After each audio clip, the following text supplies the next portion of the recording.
All right, best screenplay. We're gonna do 6 noms for this because we're combining adapted and regular together. So first up is you, Cody. Who you picking? Best screenplay. For best screenplay, I'm gonna take a Nora with the first pick. Again, kind of repeating myself, but I do really just love the construction of it and kind of where we end up. I think it's really great. Lots of twists and turns, some comedy, some drama. A lot of funny dialogue in the You movie laugh, you that cry. Yeah, you get the full whirlwind. So this was my favorite script of the year. I'm going to echo another big one. Nickel Boys. We've talked about it a ton. Such a sick piece of adaptation. Having read the original book, there's like one big thing in the ending that they took out. And I understand why you don't translate that on screen, but overall, it's like a really cool piece of adaptation. Tells the story of these two young boys' lives, and it is really powerful stuff. And keep going along. My next pick, I will take Conclave, which is another script I really enjoyed. Like I said, the setup with Rafe is good, but just the twists and turns of, who are the good guys and who are the bad guys, trying to take control here. Isabel Rossellini, her role in the script I actually do like, even though she has nothing to do. But yeah, all around is super tight, and I think just it gave the actors a lot to work with, kind of scene to scene, just from a dialogue basis as well. It really is just a sit around and talk movie, but it wasn't boring to me, which is hard to do. Yeah, I think another piece of adaptation, not one I enjoyed as much in comparison to like the original work. I think you lose a little bit in like the reasoning of why the person who is selected to the papacy would win at all. Like Yeah, it tries that's to kind fair. of keep that a secret a little bit too much. But just like a really cool, again, it's an examination of faith and uncertainty and am I doing the right thing and in situations that have like very drastic weight.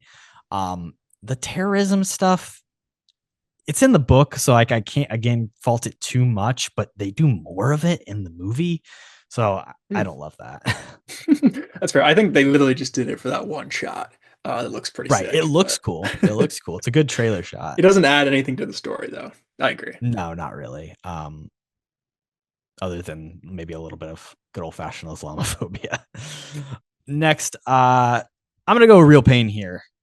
Jesse Hmm. Eisenberg, one of my favorite movies of the year that I haven't gotten a chance to talk about a ton, just because I didn't want to give too much love to the Kieran performance that's already gotten a ton. But the back and forth between those two, the fact that he was able to write both those characters so wonderfully, it is like a really thoughtful examination of just like two different people who are very similar but also like so vastly different in the ways that all of us are like different and feel pain differently, feel loss differently. um the supporting crew, each of them individually, I think is really fun and well written. It's also just like a cool prevalent story um about the Holocaust that I think is important to remember now and for these times, because it's like the world is a very fucked up place. Look at this shit. We'd probably live here if the war didn't happen. Isn't that fucking crazy to think about? Seriously, like, we think of ourselves as these like very American creations, you know? And I guess that we are. I guess that's like the essence of America. People created from other cultures. But like, in some parallel black hole universe, you and I are Polish and we probably got like long beards and we can't shake hands with women. Yeah, that's funny. You know, every time I see like one of those Hasidic guys on the street, I always just think like, there, but for the grace of no God, go I, you know? What? Oh, nothing. It's just like a dumb joke. Oh, that's cool, man. Shit, look at her. Oh, That woman, Marsha. She's walking alone. We should go talk to her. we just met her. Yeah, remember, she's got this, like, deep sadness behind her eyes, you know? She does? Yeah, you didn't notice that? During the introductions? No. I think we should check on her. Benji, maybe she wants to be alone. No one wants to be alone, Dave. Okay, I'm gonna check it out. Hey, why are you walking alone? Are you a big fucking loser? Seriously? Yeah. And Kieran embodies that, I think for sure. But I agree. I think the side characters and like their stories and dialogue really brought the movie up to a different level that I wasn't kind of expecting. But obviously, the duality with the main couple there, they are so different just in like who they are as people, but like they are family and they do love each other. So it gets emotional, but tons of just interesting, side conversations with Kieran, kind of bringing up different topics throughout as well. Yeah, this was on my short list, a very strong script. Sweet sweets. And my next pick, I'm gonna go with Heretic. Actually, it wasn't my favorite movie altogether, but I think the fact that it kept me engaged like through the first hour, just through this religious kind of debate, was very very strong. And again, those three performances literally carrying the movie were given a lot to kind of dive into, and it's hard for me to kind of stay involved with the movie like that all the way through, especially when it's with a subject matter like I don't care that much about, if I'm being honest. But they did a hell of a job. So again, it kind of does fall off a little bit once the twist is revealed. But I thought everything leading up to that was super strong. And the ending I was satisfied with as well. Shout out to Scott Beck and Brian Woods, the creators of The Quiet Place. Fuck you, John Krasinski. Also the writers of the hit film 65. So doing a lot of great work throughout their careers. But this is, I think, I said in our mini review, like not the smartest, most intelligent script, but I think it is well written. And it is kind of the like, Hugh Grant is an idiot a little bit. Like it's very 101. I did some Reddit forum scrolling about religion and now I've got it all fucking solved and figure out. And like, bro, did you know it's like Monopoly? It's an incredible metaphor because it is both fucking ridiculous and a little bit accurate. So yeah, I like this pick a lot. I agree. Yeah. Kind of the wackiness of the script too kind of holds it together, weirdly enough. I'm gonna now pick Evil Does Not Exist, which was the one I mentioned off the top in my underrated section. Really just incredibly written movie. There is one scene where it's like a town hall meeting with this company that's trying to come in and build the glamping site, and all the members of the town, and each of them kind of like gets up and has a little like back and forth with them where they're questioning whether it's the septic tank or whether they're going to be someone there on duty 24 hours during the day. Just each of those dialogue moments are so incredibly well written and so punchy with the way that these people fight back as a community. Also, just like I think it's a really important story about like individuals standing up against corporations or the government or people who seemingly have more power than them.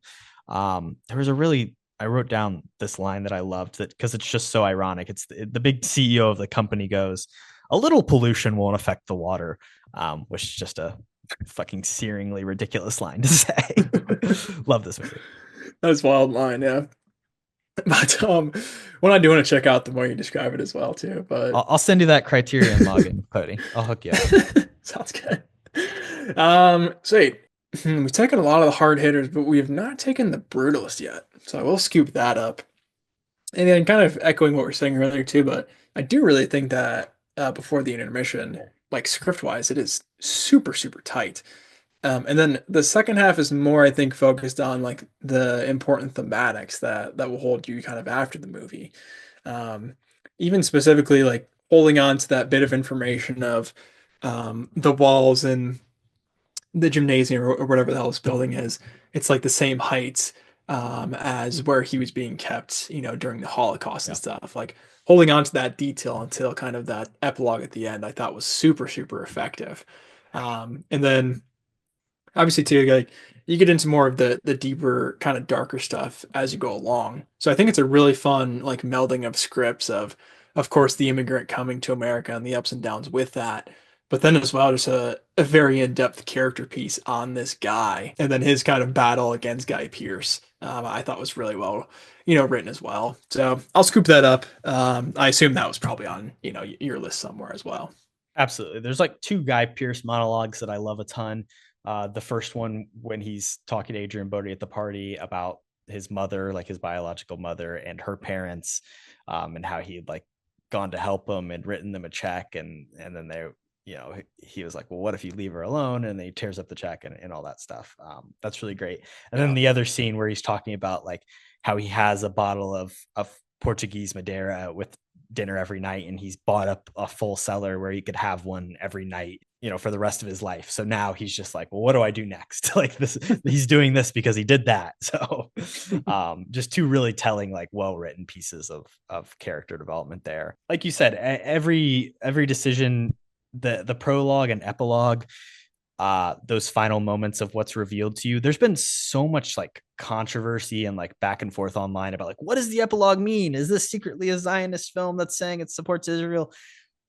I think the fact that it's generating conversation is good and it is a little bit ambiguous, but I think it's like very clear the niece character here is kind of like taking his agency away as an old man and speaking for him and kind of putting lies out into the world as just another person who's done that, another person who's kind of taken his work and made it mean something else. That's what this is all about. It's about, you know, people turning artists' work into their own proclivities, into their own vision of what it should be. When the themes like blend into the real world as well, I think that comes off even better. So I agree.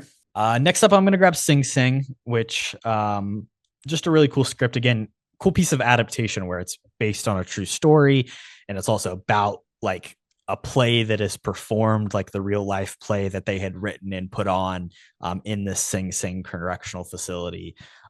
Just so I think it's a really cool work of adaptation. They get a ton of different characters, all these real life guys. Everybody gets their moment to shine.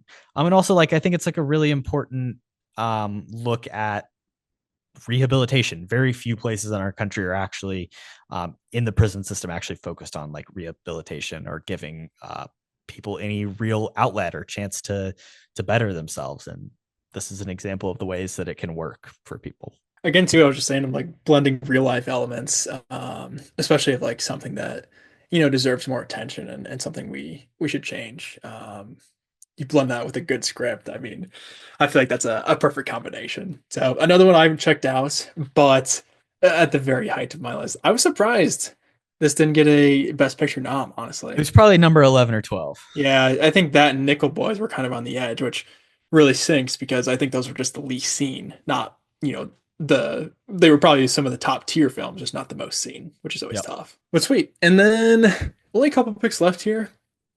I mean, this movie was solid, dude. Like we still have decent stuff left at this stage. I think I'll just take The Wild Robot. I mean, I love that script. I really do. Like I was saying earlier, I mean, just going from where we start to little dialogue, and then it is the BS thing where she's like, "Oh, I learned all the animal languages," which you kind of have to take with a grain of salt. Yeah, but you get the moment where she like sits and she scans, and seasons pass. It's a long time, to be fair. But then obviously from there, you know, it's her role in, you know, this motherhood journey. But then it also she becomes kind of the, you know, not necessarily the mother, but literally the anchor point and the friend to all of the animals, even the ones who were kind of, you know, dicks to her from the start. So I really like that. Also, we didn't mention Mark Hamill as the bear, which is really fun. But just like all those animals coming together. And then at the end, too, I like kind of where they left it of, you know, it had to come to an end at some point. Like she does go back, but they do still kind of reconnect. And I think they are making a sequel, which I mean, there's a whole series of books it's based on. So well, shout out. I don't know if the sequel will be as good as this because this is a really, really great script. But one of my favorite screenplays of the year for sure. Really beautifully written. I love the possum characters, the little possum family. Okay, so I'm going to now take The Beast as my next pick, which I've already talked about. Really just like a wild movie. A lot of times where I was just going like, what the fuck is happening? But it really does all come together in, I think, the final, you know, 20 minutes.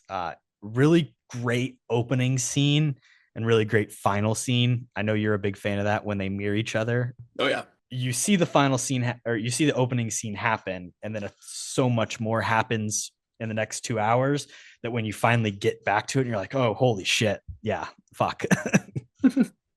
I love movies like that. So you sold me on that already. But yeah, anything where it's kind of connecting the beginning and the end, I think is almost a perfect way to make a movie. So I love that. And this movie is half in French. I don't know if I mentioned that. It's like 50% English, 50% French. Nice. Okay. A little international flair. The French, man, they're just pumping out good content. They're all over. Gotta respect it. Yes, they do, though. We like her. Shout out to Dune. And my last pick, I think I'm going to do something crazy here. And let me know if this doesn't count. But I think I'm going to take Flow for my last pick. Obviously, there is no dialogue in this movie, but I think just the screenplay alone of the journey of these animals is really, really good and really, really moving from a lot of aspects. And again, like we were saying, I'm sure I missed a ton of like the religious imagery and stuff that's going on with that part of the screenplay. But just the bare necessities, just not even taking that into account, I think this film is awesome. So throwing in kind of all those extra themes that you can dig and dive into on your own, I think it's just, really well written, even though there's no dialogue given. So shout out to the capybara again. Again, just the relationships with kind of the one dog and then that group of dogs over the entire story, I think is really well done. And yeah, shout out a good cat movie. Flow, best screenplay. Bet you didn't expect to hear that today. I don't think that it has a screenplay, but like if we call it best writing, then I'll allow it. We might just have to change the category title. I think this movie was done like all, not even storyboarded. Like he made it as an animatic, so like Yeah. 3D render was the screenplay essentially, and then he turned that into like a more fleshed out version. But I'll take it as a story. He wrote it. He had to tell it. I don't like the story he told. But whatever, it makes your six. I'm going to finish with Hitman, which is Richard Linklater and Glenn Powell co-written. Another cool piece of adaptation where it's like, based on a real story that was written in a newspaper and then adapted into a movie. I will argue, I think what they're doing is like entrapment, and I don't really think it's like good or we should be supporting it whatsoever.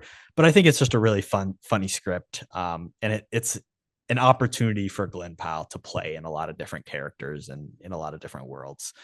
And again, the text scene, the writing on that is so good. Like that's the way to use phones in modern movies if you're going to use them. I guess. Yeah, it's decent. I wish it was just Linklater writing it, but it's solid. I like the inclusion. Glenn hate. Jeez. Fucking Glenn catching strays. He's mid. I mean, he's good in the movie, but yeah, stay in front of the camera. I feel bad saying that, honestly. Any honorable mentions? I had a few. Yeah, I mean, I don't think we mentioned Dune Part 2. That definitely was solid. The Substance as well was on my short list. And then another fun one I had was Abigail, where the first half, if you didn't know the twist, I kind of like the writing with that because they keep it fairly subtle, but still obviously with a bunch of clues. So I want to shout out that one out. Yeah, Dune, another great piece of adaptation, worthy of an honorable mention. The decisions of like the things he changes from the text, I think, are most impressive, especially with like the Chani character, and where the movie ends.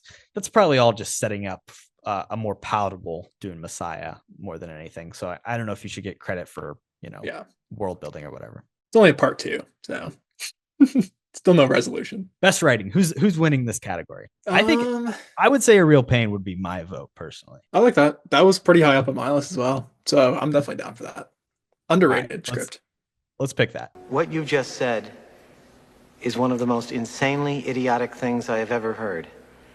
At no point in your rambling, incoherent response were you even close to anything that could be considered a rational thought. Everyone in this room is now dumber for having listened to it.